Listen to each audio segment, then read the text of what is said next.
ಓಂ ಶಾಂತಿ. ಇಂದಿನ ಮುರಳಿಯ ದಿನಾಂಕವಾಗಿದೆ 15/12/2025. ಪ್ರಾತಃ ಮುರಳಿ ಬಾಪ್ತಾದ ಮಧುಬನ್. ಮಧುರ ಮಕ್ಕಳೇ, ನೀವೀಗ ಆತ್ಮಿಕ ತಂದೆಯ ಮೂಲಕ ಆತ್ಮಿಕ ವ್ಯಾಯಾಮವನ್ನು ಕಲಿಯುತ್ತಿದ್ದೀರಿ. ಈ ವ್ಯಾಯಾಮದಿಂದಲೇ ಮುಕ್ತಿಧಾಮ ಶಾಂತಿಧಾಮಕ್ಕೆ ಹೊರಟು ಹೋಗುವಿರಿ. ಪ್ರಶ್ನೆಯಾಗಿದೆ, ತಂದೆಯು ಮಕ್ಕಳಿಗೆ ಪುರುಷಾರ್ಥ ಮಾಡಿಸುತ್ತಿರುತ್ತಾರೆ, ಆದರೆ ಮಕ್ಕಳು ಯಾವ ಮಾತಿನಲ್ಲಿ ಬಹಳ ಸ್ಟ್ರಿಕ್ಟ್ ಇರಬೇಕಾಗಿದೆ, ಕಟ್ಟುನಿಟ್ಟಾಗಿ ಇರಬೇಕಾಗಿದೆ? ಉತ್ತರ: ಹಳೆಯ ಪ್ರಪಂಚಕ್ಕೆ ಬೆಂಕಿ ಬೀಳುವ ಮೊದಲೇ ತಯಾರಾಗಿರಿ. ತಮ್ಮನ್ನು ಆತ್ಮನೆಂದು ತಿಳಿದು ತಂದೆಯ ನೆನಪಿನಲ್ಲಿದ್ದು ತಂದೆಯಿಂದ ಸಂಪೂರ್ಣ ಆಸ್ತಿಯನ್ನು ತೆಗೆದುಕೊಳ್ಳುವುದರಲ್ಲಿ ಬಹಳ ಕಟ್ಟುನಿಟ್ಟಾಗಿರಬೇಕಾಗಿದೆ. ಅನುತ್ತೀರ್ಣರಾಗಬಾರದು. ಹೇಗೆ ಆ ವಿದ್ಯಾರ್ಥಿಗಳು ಅನುತ್ತೀರ್ಣರಾದರೆ ಪಶ್ಚಾತ್ತಾಪ ಪಡುತ್ತಾರೆ, ನಮ್ಮದು ಇಡೀ ವರ್ಷ ವ್ಯರ್ಥವಾಗಿ ಹೋಯಿತು ಎಂದು ತಿಳಿಯುತ್ತಾರೆ. ಕೆಲವರಂತೂ ಓದದಿದ್ದರೆ ಏನು ಎಂದು ಹೇಳುತ್ತಾರೆ. ಆದರೆ ನೀವು ಇದರಲ್ಲಿ ಬಹಳ ಬಿಗಿಯಾಗಿರಬೇಕು. ಶಿಕ್ಷಕರು ಟೂ ಲೇಟ್ ಎಂದು ಹೇಳುವಂತಾಗಬಾರದು. ಓಂ ಶಾಂತಿ. ಆತ್ಮಿಕ ತಂದೆಯು ಆತ್ಮಿಕ ಮಕ್ಕಳಿಗೆ ಆತ್ಮಿಕ ಪಾಠಶಾಲೆಯಲ್ಲಿ ಆದೇಶ ನೀಡುತ್ತಾರೆ, ಅಥವಾ ಈ ರೀತಿ ಹೇಳಬಹುದು, ಮಕ್ಕಳಿಗೆ ವ್ಯಾಯಾಮವನ್ನು ಕಲಿಸುತ್ತಾರೆ. ಹೇಗೆ ಶಿಕ್ಷಕರು ಆದೇಶ ನೀಡುತ್ತಾರೆ ಹಾಗೂ ವ್ಯಾಯಾಮವನ್ನು ಕಲಿಸುತ್ತಾರಲ್ಲವೇ, ಈ ಆತ್ಮಿಕ ತಂದೆಯೂ ಸಹ ಮಕ್ಕಳಿಗೆ ಡೈರೆಕ್ಟ್ ಹೇಳುತ್ತಾರೆ. ಏನು ಹೇಳುತ್ತಾರೆ? ಮನ್ಮನಾಭವ. ಹೇಗೆ ಅವರು ಅಟೆನ್ಷನ್ ಪ್ಲೀಸ್ ಎಂದು ಹೇಳುತ್ತಾರೆ, ಹಾಗೆಯೇ ತಂದೆಯೂ ಹೇಳುತ್ತಾರೆ ಮನ್ಮನಾಭವ. ಇದು ಹೇಗೆ ಪ್ರತಿಯೊಬ್ಬರೂ ತಮ್ಮ ಮೇಲೆ ಕೃಪೆ ತೋರಿಸಿಕೊಂಡಂತೆ ತಂದೆಯೂ ತಿಳಿಸುತ್ತಾರೆ, ಮಕ್ಕಳೇ, ನನ್ನೊಬ್ಬನನ್ನೇ ನೆನಪು ಮಾಡಿ ಅಶರೀರಿಯಾಗಿ. ಈ ಆತ್ಮಿಕ ವ್ಯಾಯಾಮವನ್ನು ಆತ್ಮಗಳಿಗೆ ಆತ್ಮಿಕ ತಂದೆಯೇ ಕಲಿಸುತ್ತಾರೆ. ಅವರು ಪರಮ ಶಿಕ್ಷಕನಾಗಿದ್ದಾರೆ. ನೀವೆಲ್ಲರೂ ಉಪಾಧ್ಯಾಯರಾಗಿದ್ದೀರಿ. ನೀವು ಸಹ ಎಲ್ಲರಿಗೆ ಹೇಳುತ್ತೀರಿ, ನೀವು ತಮ್ಮನ್ನು ಆತ್ಮನೆಂದು ತಿಳಿಯಿರಿ, ತಂದೆಯನ್ನು ನೆನಪು ಮಾಡಿ. ದೇಹಿ ಅಭಿಮಾನಿ ಭವ. ಮನ್ಮನಾಭವದ ಅರ್ಥವೂ ಇದೇ ಆಗಿದೆ. ತಂದೆಯು ಮಕ್ಕಳ ಕಲ್ಯಾಣಕ್ಕಾಗಿ ಸಲಹೆ ಕೊಡುತ್ತಾರೆ. ನಾನು ಯಾರಿಂದಲೂ ಕಲಿತಿಲ್ಲ, ಮತ್ತೆಲ್ಲ ಶಿಕ್ಷಕರು ಸ್ವಯಂ ಕಲಿತು ನಂತರ ಕಲಿಸುತ್ತಾರೆ. ಆದರೆ ಈ ಶಿಕ್ಷಕರು ಯಾವುದೇ ಶಾಲೆಯಲ್ಲಿ ಓದಿ ಕಲಿತಿಲ್ಲ, ಇವರು ಕೇವಲ ಕಲಿಸಿಕೊಡುತ್ತಾರೆ. ನಾನು ನೀವಾತ್ಮಗಳಿಗೆ ಆತ್ಮಿಕ ವ್ಯಾಯಾಮವನ್ನು ಕಲಿಸುತ್ತೇನೆಂದು ಹೇಳುತ್ತಾರೆ. ಅವರೆಲ್ಲರೂ ದೈಹಿಕ ಮಕ್ಕಳಿಗೆ ದೈಹಿಕ ವ್ಯಾಯಾಮವನ್ನು ಕಲಿಸುತ್ತಾರೆ. ಅವರು ವ್ಯಾಯಾಮವನ್ನು ಶರೀರದಿಂದಲೇ ಮಾಡಲಾಗುತ್ತದೆ. ಇದರಲ್ಲಿ ಶರೀರದ ಮಾತಿಲ್ಲ. ತಂದೆಯು ತಿಳಿಸುತ್ತಾರೆ, ನನಗೆ ಯಾವುದೇ ಶರೀರವಿಲ್ಲ. ನಾನಂತೂ ವ್ಯಾಯಾಮವನ್ನು ಕಲಿಸುತ್ತೇನೆ, ಸಲಹೆ ನೀಡುತ್ತೇನೆ. ನನ್ನಲ್ಲಿ ವ್ಯಾಯಾಮವನ್ನು ಕಲಿಸುವ ಪಾತ್ರವು ಡ್ರಾಮಾ ಅನುಸಾರ ಅಡಕವಾಗಿದೆ, ಸರ್ವಿಸ್ ಅಡಕವಾಗಿದೆ. ವ್ಯಾಯಾಮವನ್ನು ಕಲಿಸುವುದಕ್ಕಾಗಿಯೇ ಬರುತ್ತೇನೆ. ನೀವು ತಮೋ ಪ್ರಧಾನರಿಂದ ಸತೋ ಪ್ರಧಾನರಾಗಬೇಕಾಗಿದೆ. ಇದು ಬಹಳ ಸಹಜವಾಗಿದೆ. ಏಣಿಯ ಚಿತ್ರವು ನಿಮ್ಮ ಬುದ್ಧಿಯಲ್ಲಿದೆ. ಹೇಗೆ 84 ಜನ್ಮಗಳ ಚಕ್ರವನ್ನು ಸುತ್ತಿ ಕೆಳಗಿಳಿದಿದ್ದೇವೆ, ನೀವೀಗ ಹಿಂತಿರುಗಿ ಹೋಗಬೇಕೆಂದು ತಂದೆಯು ತಿಳಿಸುತ್ತಾರೆ. ಈ ರೀತಿ ಮತ್ಯಾರೂ ತಮ್ಮ ಅನುಯಾಯಿಗಳಿಗೆ ಅಥವಾ ವಿದ್ಯಾರ್ಥಿಗಳಿಗೆ, ಹೇ ಆತ್ಮಿಕ ಮಕ್ಕಳೇ, ಈಗ ಹಿಂತಿರುಗಿ ಹೋಗಬೇಕೆಂಬ ಮಾತನ್ನು ತಿಳಿಸುವುದಿಲ್ಲ. ಆತ್ಮಿಕ ತಂದೆಯ ವಿನಃ ಮತ್ಯಾರೂ ಈ ರೀತಿ ತಿಳಿಸಲು ಸಾಧ್ಯವಿಲ್ಲ. ಮಕ್ಕಳಿಗೆ ತಿಳಿದಿದೆ, ನಾವೀಗ ಹಿಂತಿರುಗಿ ಹೋಗಬೇಕಾಗಿದೆ. ಈ ಪ್ರಪಂಚವೇ ಈಗ ತಮೋ ಪ್ರಧಾನವಾಗಿದೆ. ನಾವು ಸತೋ ಪ್ರಧಾನ ಪ್ರಪಂಚದ ಮಾಲೀಕರಾಗಿದ್ದೆವು. ನಂತರ 84 ಜನ್ಮಗಳ ಚಕ್ರವನ್ನು ಸುತ್ತಿ ತಮೋ ಪ್ರಧಾನ ಪ್ರಪಂಚದ ಮಾಲೀಕರಾಗಿದ್ದೇವೆ. ಇಲ್ಲಿ ದುಃಖವೇ ದುಃಖವಿದೆ. ತಂದೆಗೆ ದುಃಖಹರ್ತ ಸುಖಕರ್ತನೆಂದು ಹೇಳುತ್ತಾರೆ. ಅರ್ಥಾತ್ ತಮೋ ಪ್ರಧಾನರಿಂದ ಸತೋ ಪ್ರಧಾನರನ್ನಾಗಿ ಮಾಡುವವರು ಒಬ್ಬರೇ ತಂದೆಯಾಗಿದ್ದಾರೆ. ನೀವು ಮಕ್ಕಳು ತಿಳಿದುಕೊಂಡಿದ್ದೀರಿ, ನಾವು ಬಹಳ ಸುಖವನ್ನು ನೋಡಿದ್ದೇವೆ. ಹೇಗೆ ರಾಜ್ಯಭಾರ ಮಾಡಿದೆವು ಎಂಬುದು ನೆನಪಿಲ್ಲ, ಆದರೆ ಗುರಿ ಧ್ಯೇಯವು ಸನ್ಮುಖದಲ್ಲಿದೆ. ಸ್ವರ್ಗವು ಹೂವಿನ ಉದ್ಯಾನವನವಾಗಿದೆ. ನಾವೀಗ ಮುಳ್ಳುಗಳಿಂದ ಹೂಗಳಾಗುತ್ತಿದ್ದೇವೆ. ಹೇಗೆ ನಿಶ್ಚಯವನ್ನಿಡುವುದು ಎಂದು ನೀವು ಹೇಳುವುದಿಲ್ಲ. ಒಂದು ವೇಳೆ ಸಂಶಯವಿದ್ದರೆ ವಿನಶಂತಿಯಾಗುವರು. ಶಾಲೆಯಿಂದ ಹೆಜ್ಜೆಯನ್ನು ಹೊರತೆಗೆದರೆ ವಿದ್ಯಾಭ್ಯಾಸವು ನಿಂತು ಹೋಗುವುದು, ಪದವಿಯೂ ವಿನಾಶವಾಗುವುದು, ಬಹಳ ನಷ್ಟವಾಗುತ್ತದೆ. ಅಂದರೆ ಅವರು ಪ್ರಜೆಗಳಲ್ಲಿಯೂ ಕಡಿಮೆ ಪದವಿಯನ್ನು ಪಡೆಯುತ್ತಾರೆ. ಮೂಲ ಮಾತು ಸತೋಪ್ರಧಾನ. ಪೂಜ್ಯ ದೇವಿ ದೇವತೆಗಳಾಗಬೇಕಾಗಿದೆ. ಈಗಂತೂ ದೇವತೆಗಳಲ್ಲ, ನೀವು ಬ್ರಾಹ್ಮಣರಿಗೆ ತಿಳುವಳಿಕೆ ಬಂದಿದೆ. ಬ್ರಾಹ್ಮಣರೇ ಬಂದು ತಂದೆಯಿಂದ ಈ ಡ್ರಿಲ್ಲನ್ನು ಕಲಿಯುತ್ತೀರಿ. ಒಳಗೆ ಖುಷಿಯೂ ಇರುತ್ತದೆ. ಈ ವಿದ್ಯೆಯು ಬಹಳ ಇಷ್ಟವಾಗುತ್ತದೆಯಲ್ಲವೇ? ಭಗವಾನ್ ವಾಚ್ಯವಾಗಿದೆ. ಬಲೆ, ಅವರು ಕೃಷ್ಣನ ಹೆಸರನ್ನು ಹಾಕಿದ್ದಾರೆ. ಆದರೆ ನೀವು ತಿಳಿದುಕೊಂಡಿದ್ದೀರಿ, ಕೃಷ್ಣನು ಈ ಡ್ರಿಲ್ಲನ್ನು ಕಲಿಸಲಿಲ್ಲ. ಇದನ್ನು ತಂದೆಯೇ ಕಲಿಸುತ್ತಾರೆ. ಕೃಷ್ಣನ ಆತ್ಮವೂ ಸಹ ಭಿನ್ನ ನಾಮರೂಪಗಳನ್ನು ಧಾರಣೆ ಮಾಡುತ್ತಾ ಈಗ ತಮೋಪ್ರಧಾನವಾಗಿದೆ. ಆ ಆತ್ಮನಿಗೂ ಸಹ ತಂದೆಯು ರಾಜಯೋಗವನ್ನು ಕಲಿಸುತ್ತಾರೆ. ಆದರೆ ತಂದೆಯು ಯಾರಿಂದಲೂ ಕಲಿಯುವುದಿಲ್ಲ. ಮತ್ತೆಲ್ಲರೂ ಯಾರಿಂದಲಾದರೂ ಅವಶ್ಯವಾಗಿ ಕಲಿಯುತ್ತಾರೆ. ಆದರೆ ಇವರು ಕಲಿಸುವಂತಹ ಆತ್ಮಿಕ ತಂದೆಯಾಗಿದ್ದಾರೆ. ಅವರು ನಿಮಗೆ ಕಲಿಸುತ್ತಾರೆ, ಮತ್ತೆ ನೀವು ಅನ್ಯರಿಗೆ ಕಲಿಸಿಕೊಡುತ್ತೀರಿ. ನೀವು 84 ಜನ್ಮಗಳನ್ನು ಪಡೆದು ಪತಿತರಾಗಿದ್ದೀರಿ. ಈಗ ಮತ್ತೆ ಪಾವನರಾಗಬೇಕಾಗಿದೆ. ಅದಕ್ಕಾಗಿ ಆತ್ಮಿಕ ತಂದೆಯನ್ನು ನೆನಪು ಮಾಡಿ ಭಕ್ತಿ ಮಾರ್ಗದಲ್ಲಿ ನೀವು ಹೇ ಪತಿತ ಪಾವನ ಎಂದು ಹಾಡುತ್ತಾ ಬಂದಿದ್ದೀರಿ. ಈಗಲೂ ಸಹ ನೀವು ಎಲ್ಲಿಯಾದರೂ ಹೋಗಿ ನೋಡಿ. ನೀವು ರಾಜ ಋಷಿಗಳಲ್ಲವೇ? ಎಲ್ಲಿ ಬೇಕಾದರೂ ತಿರುಗಾಡಬಹುದು. ನಿಮಗೆ ಯಾವುದೇ ಬಂಧನವಿಲ್ಲ. ನಿಮಗೆ ಈ ನಿಶ್ಚಯವಿದೆ, ಬೇಹದ್ದಿನ ತಂದೆಯು ನಮ್ಮ ಸೇವೆಗಾಗಿ ಬಂದಿದ್ದಾರೆ ಅಂದ ಮೇಲೆ ತಂದೆಯು ಮಕ್ಕಳಿಂದ ವಿದ್ಯೆಯ ಶುಲ್ಕವನ್ನು ಹೇಗೆ ತೆಗೆದುಕೊಳ್ಳುವರು? ಹೇಗೆ ಶಿಕ್ಷಕನ ಮಕ್ಕಳು ಅದೇ ಶಾಲೆಯಲ್ಲಿ ಓದುತ್ತಿದ್ದರೆ ಅವರಿಗೆ ಉಚಿತವಾಗಿ ಓದಿಸುತ್ತಾರಲ್ಲವೇ? ಹಾಗೆಯೇ ಈ ತಂದೆಯೂ ಸಹ ಉಚಿತವಾಗಿ ಓದಿಸುತ್ತಾರೆ. ಅಂದ ಮೇಲೆ ನಾವು ಎಲ್ಲವನ್ನೂ ತಂದೆಗೆ ಕೊಡುತ್ತೇವೆ ಎಂದು ನೀವು ತಿಳಿಯಬೇಡಿ. ಇದು ಶುಲ್ಕವಲ್ಲ. ವಾಸ್ತವದಲ್ಲಿ ನೀವು ತಂದೆಗೆ ಕೊಡುವುದೇನೂ ಇಲ್ಲ. ಬದಲಾಗಿ ನೀವು ಇನ್ನೂ ಅವರಿಂದ ಇನ್ನಷ್ಟು ಪಡೆದುಕೊಳ್ಳುತ್ತೀರಿ. ಮನುಷ್ಯರು ದಾನ ಪುಣ್ಯ ಮಾಡುತ್ತಾರೆ. ಇದರ ಫಲವು ನಮಗೆ ಇನ್ನೊಂದು ಜನ್ಮದಲ್ಲಿ ಸಿಗುವುದೆಂದು ತಿಳಿಯುತ್ತಾರೆ. ಅವರಿಗೆ ಅಲ್ಪಕಾಲದ ಕ್ಷಣಭಂಗುರ ಸುಖವು ಸಿಗುತ್ತದೆ. ಬಲೆ, ಇನ್ನೊಂದು ಜನ್ಮದಲ್ಲಿ ಸಿಗುತ್ತದೆ. ಆದರೆ ಅದು ಕೆಳಗಿಳಿಯುವಂತಹ ಜನ್ಮದಲ್ಲಿಯೇ ಸಿಗುತ್ತದೆ. ಏಣಿಯನ್ನು ಇಳಿಯುತ್ತಲೇ ಬರುತ್ತೀರಲ್ಲವೇ? ಈಗ ನೀವು ಏನೆಲ್ಲವನ್ನೂ ಮಾಡುತ್ತೀರೋ ಅದು ಏರುವ ಕಲೆಯಲ್ಲಿ ಹೋಗುವುದಕ್ಕಾಗಿ ಮಾಡುತ್ತೀರಿ. ಕರ್ಮದ ಫಲವೆಂದು ಹೇಳುತ್ತಾರಲ್ಲವೇ? ಆತ್ಮಕ್ಕೆ ಕರ್ಮದ ಫಲ ಸಿಗುತ್ತದೆ. ಈ ಲಕ್ಷ್ಮೀನಾರಾಯಣರಿಗೂ ಸಹ ಕರ್ಮಗಳ ಫಲವೇ ಸಿಕ್ಕಿದೆಯಲ್ಲವೇ? ಬೇಹದ್ದಿನ ತಂದೆಯಿಂದ ಬೇಹದ್ದಿನ ಫಲವೂ ಸಿಗುತ್ತದೆ. ಭಕ್ತಿಯಲ್ಲಿ ಇಂಡೈರೆಕ್ಟ್ ಫಲವೂ ಸಿಗುತ್ತದೆ. ಡ್ರಾಮಾದಲ್ಲಿ ನಿಗದಿಯಾಗಿದೆ. ಇದು ಸಹ ಮಾಡಲ್ಪಟ್ಟ ನಾಟಕವಾಗಿದೆ. ನಿಮಗೆ ತಿಳಿದಿದೆ, ನಾವು ಕಲ್ಪದ ನಂತರ ಬಂದು ತಂದೆಯಿಂದ ಬೇಹದ್ದಿನ ಆಸ್ತಿಯನ್ನು ಪಡೆಯುತ್ತೇವೆ. ತಂದೆಯು ನಮಗಾಗಿ ಶಾಲೆಯನ್ನು ಕಟ್ಟಿಸುತ್ತಾರೆ. ಅವೆಲ್ಲವೂ ದೈಹಿಕ ಶಾಲೆಗಳಾಗಿವೆ. ಯಾವುದನ್ನು ಭಿನ್ನ ಭಿನ್ನ ಪ್ರಕಾರದಿಂದ ಅರ್ಧಕಲ್ಪ ಓದುತ್ತಾ ಬಂದಿರಿ. ಈಗ ತಂದೆಯು 21 ಜನ್ಮಗಳಿಗಾಗಿ ಎಲ್ಲ ದುಃಖಗಳನ್ನು ದೂರ ಮಾಡಲು ಓದಿಸುತ್ತಾರೆ. ಅಲ್ಲಿ ರಾಜಧಾನಿ ಇರುತ್ತದೆ. ಅದರಲ್ಲಿ ನಂಬರ್ ವಾರಂತೂ ಬಂದೇ ಬರುತ್ತಾರೆ. ಹೇಗೆ ಇಲ್ಲಿಯೂ ಸಹ ರಾಜ, ರಾಣಿ, ಮಂತ್ರಿ, ಪ್ರಜೆ ಮೊದಲಾದವರೆಲ್ಲರೂ ನಂಬರ್ ವಾರ್ ಇರುತ್ತಾರೆ. ಇವರು ಹಳೆಯ ಪ್ರಪಂಚದಲ್ಲಿದ್ದಾರೆ. ಆದರೆ ಹೊಸ ಪ್ರಪಂಚದಲ್ಲಿ ಬಹಳ ಕಡಿಮೆ ಜನಸಂಖ್ಯೆ ಇರುತ್ತದೆ. ಬಹಳಷ್ಟು ಸುಖವಿರುತ್ತದೆ. ನೀವು ವಿಶ್ವದ ಮಾಲೀಕರಾಗುತ್ತೀರಿ. ರಾಜ ಮಹಾರಾಜರು ಇದ್ದು ಹೋಗಿದ್ದಾರೆ. ಅವರು ಎಷ್ಟೊಂದು ಖುಷಿಯನ್ನು ಆಚರಿಸುತ್ತಾರೆ. ಆದರೆ ತಂದೆಯು ತಿಳಿಸುತ್ತಾರೆ, ಅವರೆಲ್ಲರೂ ಕೆಳಗಿಳಿಯಲೇಬೇಕಾಗಿದೆ. ಎಲ್ಲರೂ ಕೆಳಗಿಳಿಯುತ್ತಾರೆ. ದೇವತೆಗಳ ಕಲೆಗಳು ಸಹ ನಿಧಾನವಾಗಿ ಕಡಿಮೆಯಾಗುತ್ತದೆ. ಆದರೆ ಅಲ್ಲಿ ರಾವಣನ ರಾಜ್ಯವೇ ಇರುವುದಿಲ್ಲ. ಆದ್ದರಿಂದ ಸುಖವಿರುತ್ತದೆ. ಇಲ್ಲಿ ರಾವಣ ರಾಜ್ಯವಿದೆ. ನೀವು ಹೇಗೆ ಏರುತ್ತೀರೋ ಹಾಗೆಯೇ ಇಳಿಯುತ್ತೀರಿ. ಆತ್ಮಗಳು ನಾಮ ರೂಪವನ್ನು ಧಾರಣೆ ಮಾಡುತ್ತಾ ಕೆಳಗಿಳಿದು ಬಂದಿದ್ದೀರಿ. ಡ್ರಾಮಾ ಪ್ಲಾನ್ ಅನುಸಾರ ಕಲ್ಪದ ಹಿಂದಿನ ತರಹ ಕೆಳಗಿಳಿದು ತಮೋಪ್ರಧಾನರಾಗಿ ಬಿಡುತ್ತೀರಿ. ಕಾಮಚಿತೆಯನ್ನು ಏರುವುದರಿಂದಲೇ ದುಃಖವು ಆರಂಭವಾಗುತ್ತದೆ. ಈಗ ಅತೀ ದುಃಖವಿದೆ. ಮತ್ತೆ ಸುಖಧಾಮದಲ್ಲಿ ಅತೀ ಸುಖವಿರುವುದು. ನೀವು ರಾಜ ಋಷಿಗಳಾಗಿದ್ದೀರಿ. ಆ ಸನ್ಯಾಸಿಗಳದು ಹಠಯೋಗವಾಗಿದೆ. ನೀವು ಯಾರೊಂದಿಗಾದರೂ ಕೇಳಿ, ರಚಯಿತ ಮತ್ತು ರಚನೆಯ ಆದಿ ಮಧ್ಯ ಅಂತ್ಯವನ್ನು ತಿಳಿದುಕೊಂಡಿದ್ದೀರಾ? ಇದಕ್ಕೆ ಅವರು ಇಲ್ಲವೆಂದು ಹೇಳಿಬಿಡುತ್ತಾರೆ. ಅಂದ ಮೇಲೆ ಯಾರು ಕೇಳುವರೋ ಅವರು ತಿಳಿದುಕೊಂಡಿರುತ್ತಾರೆ. ತಾನೇ ತಿಳಿದುಕೊಂಡಿಲ್ಲವೆಂದರೆ ಅನ್ಯರನ್ನು ಕೇಳಲು ಹೇಗೆ ಸಾಧ್ಯ? ನಿಮಗೆ ತಿಳಿದಿದೆ, ಋಷಿ ಮುನಿ ಮೊದಲಾದವರು ಸಹ ತ್ರಿಕಾಲದರ್ಶಿಗಳಾಗಿರಲಿಲ್ಲ. ತಂದೆಯು ನಮ್ಮನ್ನು ತ್ರಿಕಾಲದರ್ಶಿಗಳನ್ನಾಗಿ ಮಾಡುತ್ತಿದ್ದಾರೆ. ಈ ತಂದೆ ಬ್ರಹ್ಮ ತಂದೆಯವರು ಯಾರು ವಿಶ್ವದ ಮಾಲೀಕನಾಗಿದ್ದರೋ ಇವರಿಗೂ ಸಹ ಜ್ಞಾನವಿರಲಿಲ್ಲ. ಈ ಜನ್ಮದಲ್ಲಿಯೂ 60 ವರ್ಷಗಳ ತನಕ ಜ್ಞಾನವಿರಲಿಲ್ಲ.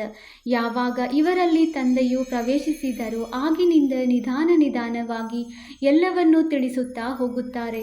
ಬಲೆ ಕೆಲವರು ನಿಶ್ಚಯ ಬುದ್ಧಿಯವರಾಗುತ್ತಾರೆ. ಆದರೂ ಸಹ ಮಾಯೆಯು ಅನೇಕರನ್ನು ಬೇಡಿಸುತ್ತಾ ಇರುತ್ತದೆ. ತಂದೆಯು ಹೆಸರನ್ನು ಹೇಳುವುದಿಲ್ಲ, ಏಕೆಂದರೆ ನಿರಾಶಾವಾದಿಗಳಾಗಿ ಬಿಡುತ್ತಾರೆ. ಎಲ್ಲರ ಸಮಾಚಾರವಂತೂ ಬರುತ್ತದೆಯಲ್ಲವೇ? ಕೆಟ್ಟ ಸಂಘವನ್ನು ಸೇರಿದರು ಅಥವಾ ಹೊಸದಾಗಿ ವಿವಾಹ ಆಗಿರುವವರ ಜೊತೆ ಸಂಘವಾಯಿತೆಂದರೆ ಚಂಚಲವಾಗಿ ಬಿಡುವರು. ನಾವು ವಿವಾಹ ಮಾಡಿಕೊಳ್ಳದೇ ಇರಲು ಆಗುವುದಿಲ್ಲ ಎಂದು ಹೇಳುತ್ತಾರೆ. ಒಳ್ಳೆಯ ಮಹಾರಥಿಗಳು ಪ್ರತಿನಿತ್ಯವೂ ತರಗತಿಗೆ ಬರುವವರು ಕೆಲವು ಬಾರಿ ಇಲ್ಲಿಗೂ ಮಧುವನಕ್ಕೂ ಬಂದು ಹೋಗಿದ್ದಾರೆ. ಅಂಥವರನ್ನು ಮಾಯಾರೂಪಿ ಮೊಸಳೆಯು ಹಿಡಿದುಕೊಂಡಿದೆ.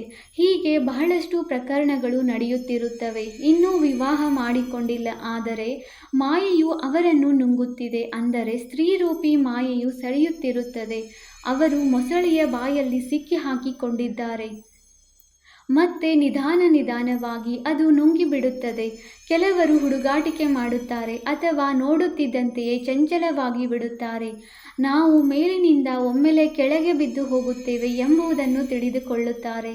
ತಂದೆಯು ಹೇಳುತ್ತಾರೆ, ಇವರು ಬಹಳ ಒಳ್ಳೆಯ ಮಗುವಾಗಿದ್ದರು, ಪಾಪ ಮಾಯೆಗೆ ವಶವಾಗಿ ಬಿಟ್ಟರು. ತಂದೆಯಂತೂ ಮಕ್ಕಳಿಗೆ ಸದಾ ಇದನ್ನೇ ಬರೆಯುತ್ತಾರೆ, ಮಕ್ಕಳೇ, ಬ್ರಾಹ್ಮಣ ಜೀವನದಲ್ಲಿ ಅಮರವಾಗಿರಿ, ಎಲ್ಲಿಯೂ ಮಾಯೆಯ ಪ್ರಭಾವ ಬೀರದಿರಲಿ. ಶಾಸ್ತ್ರಗಳಲ್ಲಿಯೂ ಕೆಲವೊಂದು ಮಾತುಗಳಿವೆ. ಈ ಮಾತುಗಳು ನಂತರದಲ್ಲಿ ಗಾಯನ ಮಾಡಲ್ಪಡುತ್ತವೆ. ಅಂದಾಗ ನೀವು ಪುರುಷಾರ್ಥ ಮಾಡಿಸುತ್ತೀರಿ. ಎಲ್ಲಿಯೂ ಮಾಯಾರೂಪಿ ಮೊಸಳೆಯು ನುಂಗಿ ಹಾಕುವಂತಾಗಬಾರದು. ಮಾಯೆಯು ಭಿನ್ನ ರೂಪದಿಂದ ಹಿಡಿದುಕೊಳ್ಳುತ್ತದೆ. ಮೂಲ ಮಾತು ಕಾಮ ಮಹಾಶತ್ರುವಾಗಿದೆ. ಇದರಿಂದ ಬಹಳ ಸಂಭಾಲನೆ ಮಾಡಿಕೊಳ್ಳಬೇಕಾಗಿದೆ. ಪತಿತ ಪ್ರಪಂಚದಿಂದ ಪಾವನ ಪ್ರಪಂಚವು ಹೇಗಾಗುತ್ತಿದೆ ಎಂಬುದನ್ನು ನೀವು ನೋಡುತ್ತೀರಿ. ಇದರಲ್ಲಿ ತಬ್ಬಿಬ್ಬಾಗುವ ಮಾತೇ ಇಲ್ಲ. ಕೇವಲ ತಮ್ಮನ್ನು ಆತ್ಮನೆಂದು ತಿಳಿದು ತಂದೆಯನ್ನು ನೆನಪು ಮಾಡುವುದರಿಂದ ಎಲ್ಲ ದುಃಖಗಳು ದೂರವಾಗಿ ಬಿಡುತ್ತದೆ. ತಂದೆಯೇ ಪತಿತ ಪಾವನ ಆಗಿದ್ದಾರೆ. ಇದು ಯೋಗ ಬಲವಾಗಿದೆ. ಭಾರತದ ಪ್ರಾಚೀನ ರಾಜಯೋಗವು ಬಹಳ ಪ್ರಸಿದ್ಧವಾಗಿದೆ. ಕ್ರಿಸ್ತನಿಗೆ 3000 ವರ್ಷಗಳ ಮೊದಲು ಸ್ವರ್ಗವಿತ್ತೆಂದು ಹೇಳುತ್ತಾರೆ. ಅಂದ ಮೇಲೆ ಅವಶ್ಯವಾಗಿ ಮತ್ಯಾವುದೇ ಧರ್ಮವಿರುವುದಿಲ್ಲ. ಎಷ್ಟು ಸಹಜ ಮಾತಾಗಿದೆ, ಆದರೆ ತಿಳಿದುಕೊಂಡಿಲ್ಲ. ನೀವೀಗ ತಿಳಿದಿದ್ದೀರಿ. ಆ ರಾಜ್ಯವನ್ನು ಪುನಃ ಸ್ಥಾಪನೆ ಮಾಡುವ ತಂದೆಯೂ ಬಂದಿದ್ದಾರೆ. 5000 ವರ್ಷಗಳ ಮೊದಲು ಸಹ ಶಿವತಂದೆಯೂ ಬಂದಿದ್ದರು. ಅವಶ್ಯವಾಗಿ ಹೇಗೆ ಈಗ ಜ್ಞಾನವನ್ನು ಕೊಡುತ್ತಿದ್ದಾರೆಯೋ ಇದೇ ಜ್ಞಾನವನ್ನು ಕಲ್ಪದ ಹಿಂದೆಯೂ ಕೊಟ್ಟಿದ್ದರು.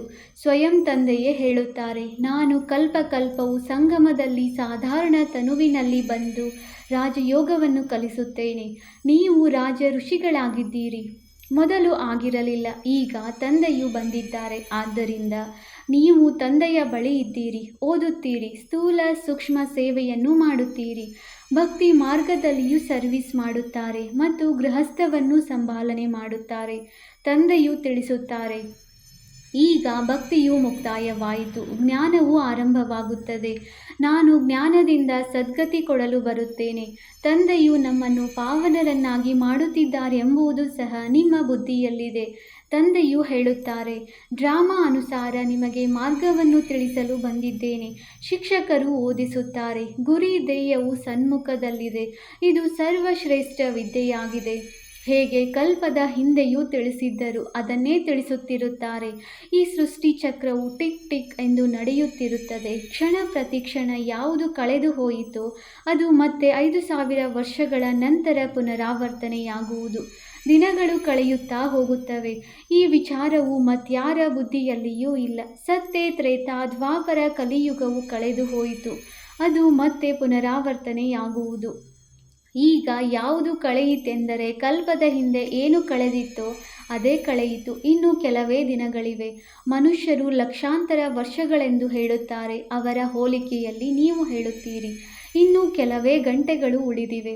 ಇದು ಸಹ ಡ್ರಾಮಾದಲ್ಲಿ ನಿಗದಿಯಾಗಿದೆ. ಯಾವಾಗ ಹಳೆಯ ಪ್ರಪಂಚಕ್ಕೆ ಬೆಂಕಿ ಬೀಳುವುದೋ ಆಗ ಜಾಗೃತರಾಗುತ್ತಾರೆ, ಆದರೆ ಟೂ ಲೇಟ್ ಆಗಿಬಿಡುತ್ತದೆ.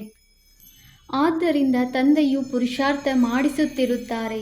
ಮಕ್ಕಳೇ, ತಯಾರಾಗಿ ಕುಳಿತುಕೊಳ್ಳಿ. ಶಿಕ್ಷಕರು ಟೂ ಲೇಟ್ ಎಂದು ಹೇಳುವಂತಾಗಬಾರದು. ಅನುತ್ತೀರ್ಣರಾಗುವವರು ಬಹಳ ಪಶ್ಚಾತ್ತಾಪ ಪಡುತ್ತಾರೆ. ನಮ್ಮದು ಇಡೀ ವರ್ಷ ವ್ಯರ್ಥವಾಗಿ ಹೋಯಿತೆಂದು ತಿಳಿಯುತ್ತಾರೆ. ಇನ್ನು ಕೆಲವರು ಓದದಿದ್ದರೆ ಏನಾಗುವುದು? ನೀವು ಮಕ್ಕಳಂತೂ ಇದರಲ್ಲಿ ಬಹಳ ಸ್ಟ್ರಿಕ್ಟ್ ಆಗಿರಬೇಕು. ನಾವಂತೂ ತಂದೆಯಿಂದ ಪೂರ್ಣ ಆಸ್ತಿಯನ್ನು ತೆಗೆದುಕೊಳ್ಳುತ್ತೇವೆ. ತಮ್ಮನ್ನು ಆತ್ಮನೆಂದು ತಿಳಿದು ತಂದೆಯನ್ನು ನೆನಪು ಮಾಡಬೇಕಾಗಿದೆ. ಇದರಲ್ಲಿ ಯಾವುದೇ ಕಷ್ಟವಿದ್ದರೆ ತಂದೆಯೊಂದಿಗೆ ಕೇಳಬಹುದು. ಇದೇ ಮುಖ್ಯ ಮಾತಾಗಿದೆ.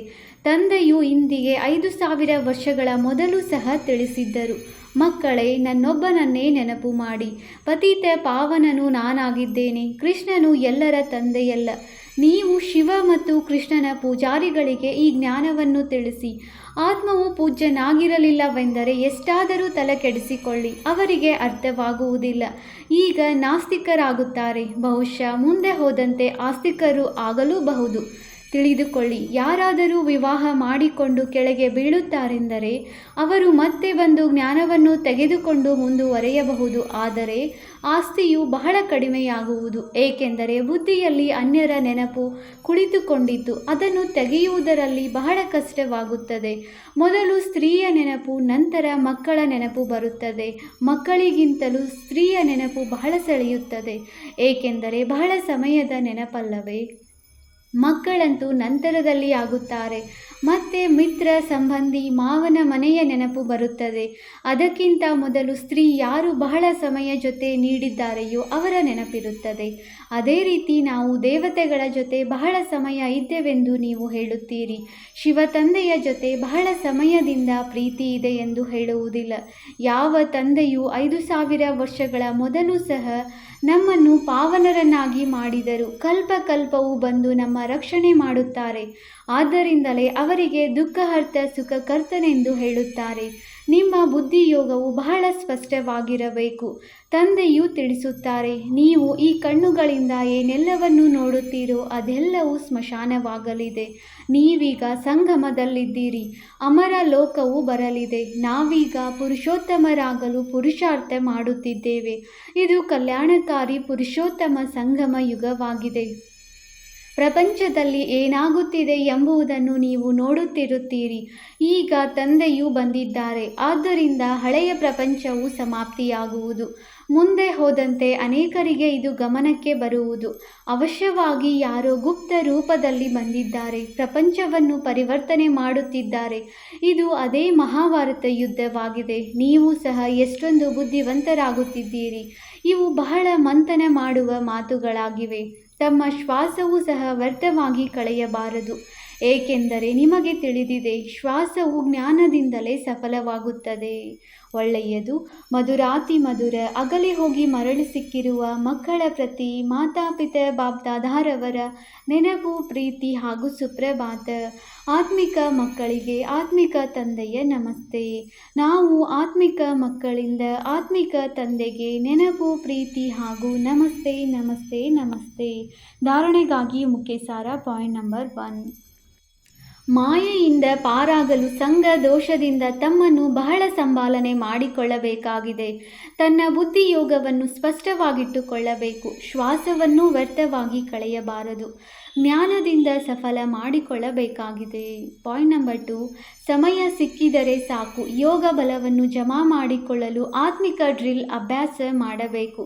ಈಗ ಯಾವುದೇ ಹೊಸ ಬಂಧನವನ್ನು ಮಾಡಿಕೊಳ್ಳಬಾರದು. ವರದಾನ: ತಂದೆಯ ಛತ್ರಛಾಯೆಯ ಅನುಭವದ ಮೂಲಕ ವಿಘ್ನ ವಿನಾಶಕನ ಡಿಗ್ರಿಯನ್ನು ತೆಗೆದುಕೊಳ್ಳುವ ಅನುಭವಿ ಮೂರ್ತಿ ಭವ. ಎಲ್ಲಿ ತಂದೆಯ ಜೊತೆ ಇದೆ ಅಲ್ಲಿ ಯಾರೇನೂ ಮಾಡಲು ಸಾಧ್ಯವಿಲ್ಲ. ಈ ಜೊತೆಯ ಅನುಭವವೇ ಛತ್ರಛಾಯೆ ಆಗಿಬಿಡುತ್ತದೆ. ಬಾಪ್ದಾದಾರವರು ಸದಾ ಮಕ್ಕಳ ರಕ್ಷಣೆ ಮಾಡಿಯೇ ಮಾಡುತ್ತಾರೆ. ಪರೀಕ್ಷೆಗಳು ಬರುತ್ತವೆ ತಾವುಗಳು ಅನುಭವಿಸುವುದಕ್ಕಾಗಿ. ಆದ್ದರಿಂದ ಸದಾ ತಿಳಿದುಕೊಳ್ಳಬೇಕು, ಈ ಪರೀಕ್ಷೆಯು ಮುಂದಿನ ಕ್ಲಾಸ್ಗೆ ಹೋಗುವುದಕ್ಕಾಗಿ ಬರುತ್ತಿದೆ. ಇದರಿಂದಲೇ ಸದಾಕಾಲಕ್ಕಾಗಿ ವಿಘ್ನ ವಿನಾಶಕನ ಡಿಗ್ರಿ ಮತ್ತು ಅನುಭವಿ ಮೂರ್ತಿಯಾಗುವ ವರದಾನವು ಸಿಕ್ಕಿಬಿಡುತ್ತದೆ. ಒಂದು ವೇಳೆ ಈಗೇನಾದರೂ ಸ್ವಲ್ಪ ವಿಘ್ನವನ್ನು ಹಾಕುತ್ತಾರೆಂದರೆ ನಿಧಾನವಾಗಿ ತಣ್ಣಗಾಗಿ ಬಿಡುತ್ತಾರೆ. ಸ್ಲೋಗನ್: ಯಾರು ಸಮಯದಲ್ಲಿ ಸಹಯೋಗಿಯಾಗುತ್ತಾರೆ ಅವರಿಗೆ 1ಕ್ಕೆ ಪದಮದಷ್ಟು ಫಲ ಸಿಕ್ಕಿಬಿಡುತ್ತದೆ. ಅವ್ಯಕ್ತ ಸೂಚನೆ: ಈಗ ಸಂಪನ್ನ ಅಥವಾ ಕರ್ಮಾತೀತರಾಗುವುದರಲ್ಲಿ ತತ್ಪರರಾಗಿರಿ. ಹೇಗೆ ನೋಡುವುದು, ಕೇಳುವುದು, ಹೇಳುವುದು ಈ ವಿಶೇಷ ಕರ್ಮ ಸಹಜ ಅಭ್ಯಾಸದಲ್ಲಿ ಬಂದಿದೆ, ಹಾಗೆಯೇ ಕರ್ಮಾತೀತರಾಗುವ ಸ್ಟೇಜ್ ಅರ್ಥಾತ್ ಕರ್ಮಗಳನ್ನು ಸಂಕ್ಷಿಪ್ತಗೊಳಿಸುವ ಶಕ್ತಿಯಿಂದ ಕರ್ಮಾತೀತರಾಗಿ ಬಿಡಿ. ಒಂದಾಗಿದೆ ಕರ್ಮ ಅಧೀನ ಸ್ಟೇಜ್, ಇನ್ನೊಂದಾಗಿದೆ ಕರ್ಮಾತೀತ ಅರ್ಥಾತ್ ಕರ್ಮ ಅಧಿಕಾರಿ ಸ್ಟೇಜ್. ಚೆಕ್ ಮಾಡಿಕೊಳ್ಳಿರಿ, ನನ್ನ ಕರ್ಮೇಂದ್ರಿಯಾಜೀತ್ ಸ್ವರಾಜ್ಯ ಅಧಿಕಾರಿ ರಾಜರ ರಾಜ್ಯ ಕಾರೋಬಾರ್ ಸರಿಯಾಗಿ ನಡೆಯುತ್ತಿದೆಯೇ? ಓಂ ಶಾಂತಿ.